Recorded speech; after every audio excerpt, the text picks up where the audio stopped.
Johnson's attitude towards the Vietnam War was Texans never run. Now, he doesn't say that specifically, but that's kind of the attitude. He simply does not want to leave South Vietnam and go without a, just do itself without a fight, right? So he's going to start putting in more military advisors, give more military aid.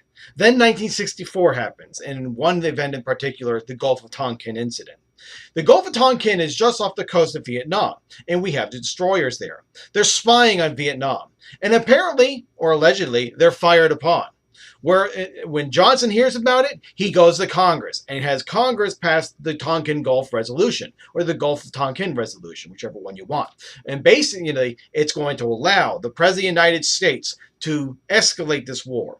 You see, it doesn't appear that this ship, known as the USS Maddox, was actually attacked. It could have been a misinterpretation of the radar operators in thinking that the USS Maddox was being attacked. But nevertheless, it's too late, and basically now LBJ has the authority to escalate the war. And in fact, this is going to be the closest the United States ever gets to declaring war on Vietnam. Have you ever noticed that the United States has not declared war since World War II? Just want to point that out. But nevertheless, in 1965, we had 21,000 men in Vietnam. By 1968, we have 500,000 men there.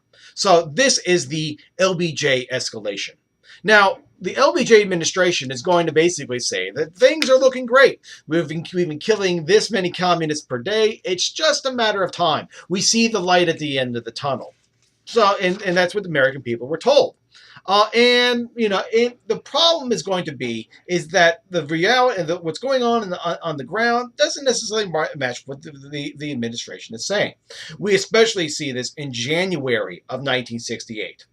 The Vietnamese New Year is known as Tet, and it's going to be at the end of January 1968. And there was going to be basically a truce, basically like, hey, let's celebrate the New Year. We can kill each other later. Let's just celebrate the New Year, right?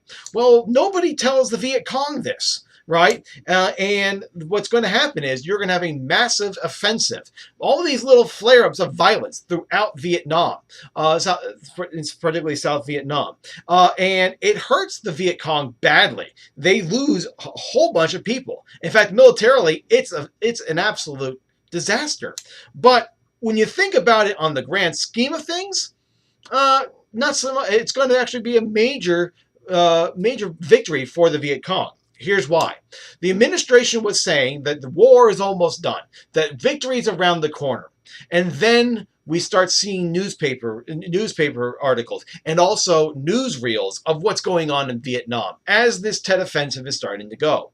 And so we start seeing the power of the written word and also the power of motion pictures and pictures to see, well, what's going on exactly there. For example, there's going to be a famous picture of U.S. Marines outside the U.S. Embassy in Vietnam.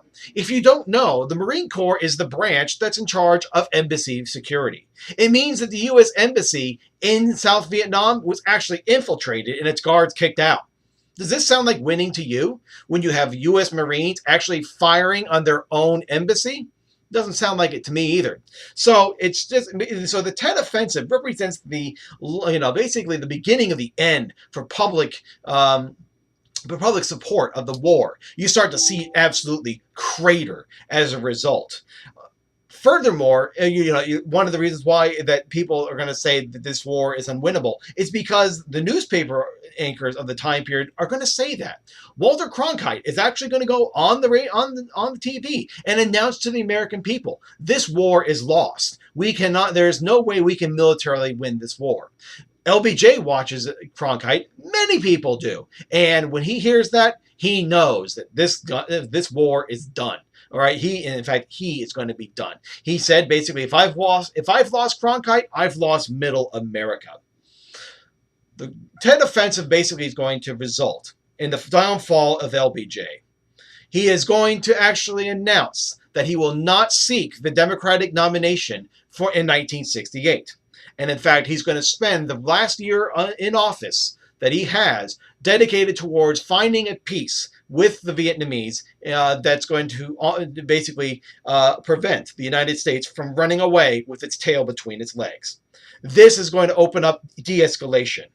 But don't de-escalation on the battlefield. Don't expect this to be some sort of very quick operation. For example, by 1968, we're bombing more tonnage of bombs in Vietnam than we are into the entirety of World War II. It's not effective though. Vietnam tears apart the country, and LBJ's presidency is ruined. It's the one thing that defines LBJ. It tears apart the country. I can't stress it enough. And it ruined his reputation, his administration, his great society. And all of this is going to open up the door for the return of Richard Nixon.